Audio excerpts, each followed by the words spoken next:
everyone, and welcome to Real Talk, a podcast dedicated to discussing trends in film. I'm Monica. I'm Mia. And I'm Gianna. Today's topic is streaming services, the rise of streaming services and their social implications. Okay, so before we get into the show, did anyone stream anything this weekend? I've been watching the new season of Sex Education on Netflix. I haven't watched that much of it, but that's what I've been doing. I've been watching Pretty Little Liars on HBO Max. I've been rewatching it from the start, and honestly, I forgot how good it is, but also how, cringy that show is. No, you know what? I actually went to a theater. Really? Yeah. Wow. Theaters are not dead, they're still there. I watched Saw 10, which was really pretty heartfelt for the Saw franchise, but yeah. Awesome. All right, well, getting back to the episode, we have a guest with us today, Anthony Ruiz. Can you tell us a little bit about yourself? Hi, my name is Anthony Ruiz, and I am 25 years old. I went to Chico State for my undergrad and grad degrees, and I've been in the workforce for a little bit over a year now. Welcome to our podcast, Anthony. Our first question for you today is, what streaming services do you use? The main one back in the day was Netflix, Hulu, and HBO. I still have all three of those, and I have Amazon Prime. So I have a lot of them. I use Netflix, HBO Max, Hulu, Disney Plus, basically all of them except for Peacock. But I'll get that occasionally when I need to watch one specific show that's only on Peacock. But I have a lot of them and I use them a lot. What about you guys? Yeah, same. Honestly, I feel like my most used is probably Netflix, Hulu, and HBO Max, but my roommate has Paramount Plus and Peacock, so from time to time when there's something I want to watch on there, it's kind of nice that I get to use hers, but I feel like those three are probably my top ones. Yeah, for me, I think HBO Max is my most commonly used, and I think Netflix my family pays for, but it was the first streaming service that I started to pay for myself. So definitely the one I've had the longest and use the most often. I think the HBO Max is the one that I use the most. That one has the best content available, in my opinion, from TV shows to movies. They even have exclusive movies, which I really do enjoy watching those, HBO productions. Yeah. So when did you switch to streaming services? I've been using streaming services for probably about a decade now. I've had streaming services for a while. As a kid, I didn't have cable at my mom's house. At my dad's house, I had cable. But we started using streaming services when Netflix was still where they sent it to your home and stuff, and you had to get the DVDs. But it wasn't that popular back then, I feel like. At least not as popular as it is today. Yeah, I feel like growing up, I didn't ever use streaming services because we just, never had it. And then when I kind of realized that it was a thing, I, used some of my friends, and then my parents were like, oh, well, why don't we just get Netflix? And then when we did, I was like, oh my gosh, this is, the best thing ever. Yeah. I can't believe this is, actually a thing. So... yeah, I feel like when it started to get more popular is kind of when I switched over to, when my family switched over to streaming services. For sure. I had cable growing up, and we didn't switch to streaming services until, I was in high school. So that was maybe, 6 years ago now. But if I could take it back for a quick little detour, we started with Blockbuster. We were around for that. Yeah. Me too. I was like, oh my god, how far have we come? Literally. All right, well, back to Anthony. Do you still have any cable channels, or do you exclusively use streaming services now? I definitely do prefer streaming services over cable.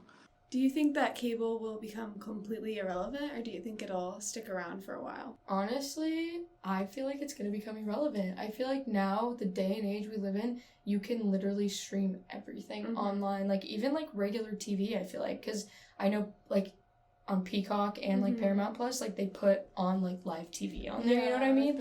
So you doing it you have ESPN, so you can watch sports live, or ESPN Plus or whatever. So I'm I feel like you really don't need cable anymore. So I feel like eventually it's gonna become irrelevant.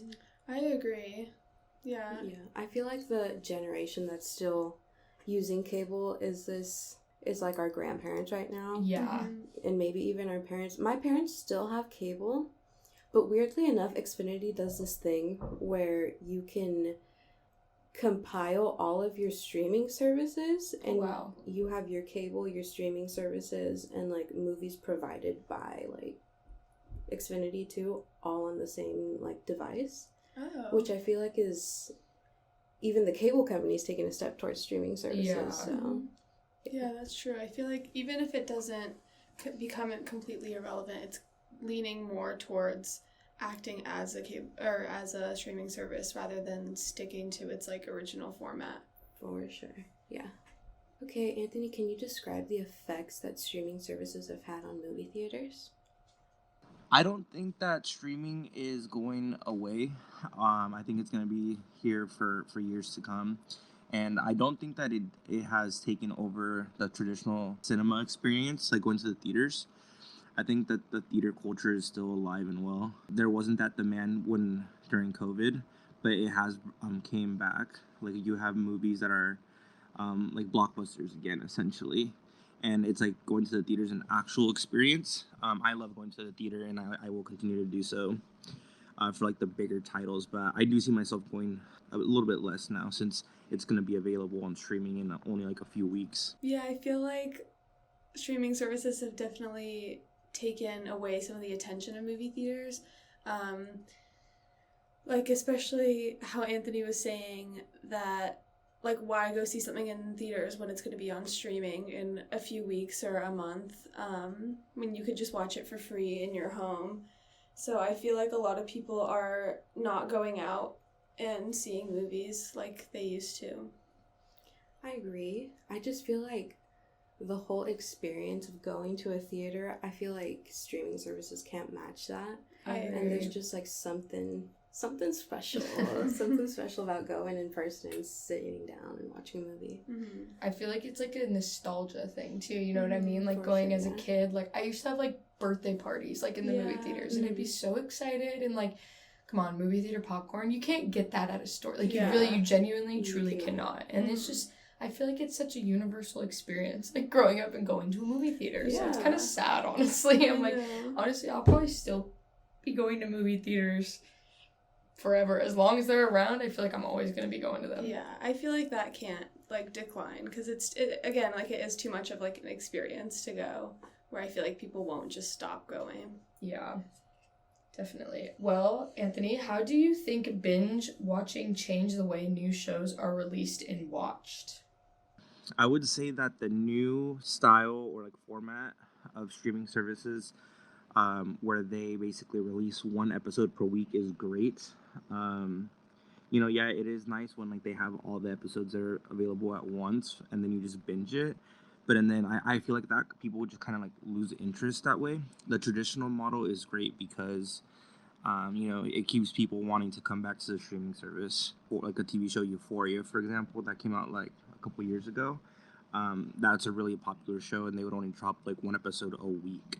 So I know HBO Max does this quite a bit for their TV shows. Yeah, I definitely know when like new series come out that people binge watch, it can be hard to like catch up on it or feel like, I know people feel like pressured to watch the show to binge it so you could talk about it with your friends and so you could go on, social media and see stuff about it. So I feel like that definitely has affected people.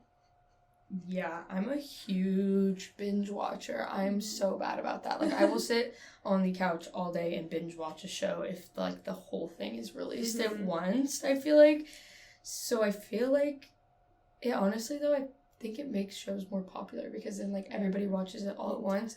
But then you have, like, some shows, that come out and it's, like, every week it comes out. But, like, some people will wait till the whole series is out or whatever. I'm like, just release the whole series so I don't have to wait every single week for it. I was actually reading up on some changes in streaming.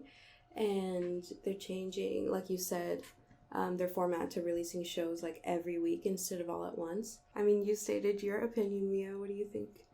Do you prefer for a show to be released all at once or weekly to build tension? I don't know. I had liked it when they released it all at once, but now that like more and more are going kind of sort of back to that releasing once every week or like 2 or 3 every week, I kind of like waiting for it and the suspension. And also like I'm really bad at binging shows.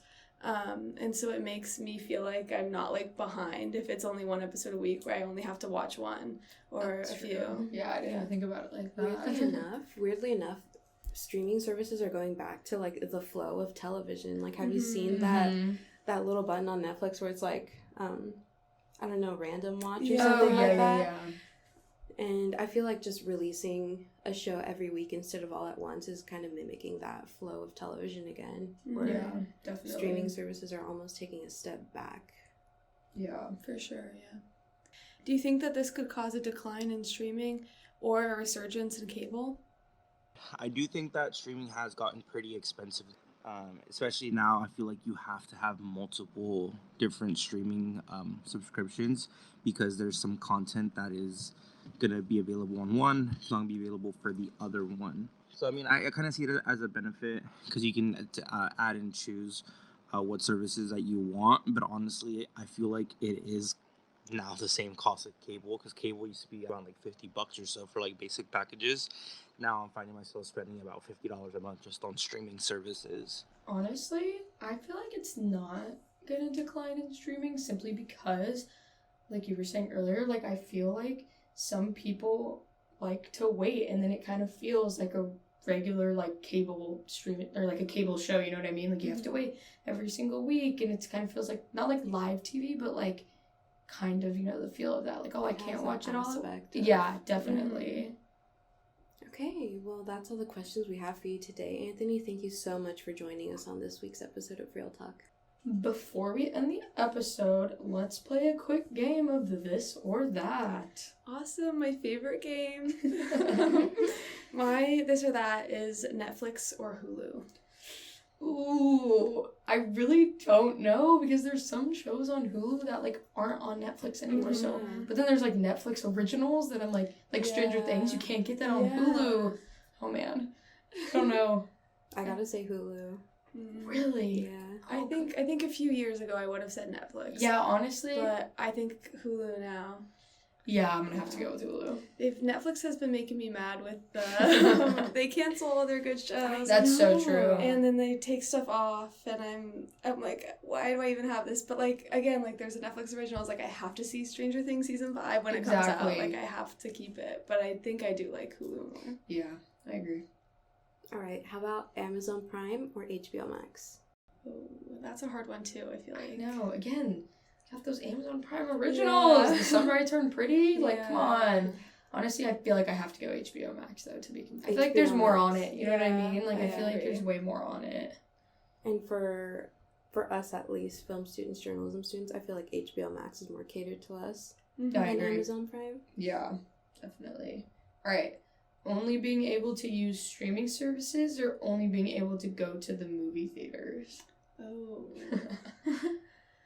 I think I would have to I think I would have to go with streaming services just because there's so much more like variety and like things to choose from on there. For sure. And they're made for like the new generation and our schedules and our like day-to-day. So streaming services for sure for me. Which sucks because I love the movie theaters. Yeah. I used to work at a movie theater. Right. So I got a little soft spot for the movie theaters, you know, but I do think I have to say streaming service. There's just too much on there that you just can't get at a movie theater, sadly, but sometimes I'm too lazy. I'm like, I just want to sit in I my wanna own drive bed. there Like, I don't want to go out and see something, you know? Yeah, it's true. It's true. All right, well, that's all we have for you guys today. Thank you so much for listening to this week's episode of Real Talk. Make sure to subscribe and share, and don't miss our next episode coming out in 2 weeks.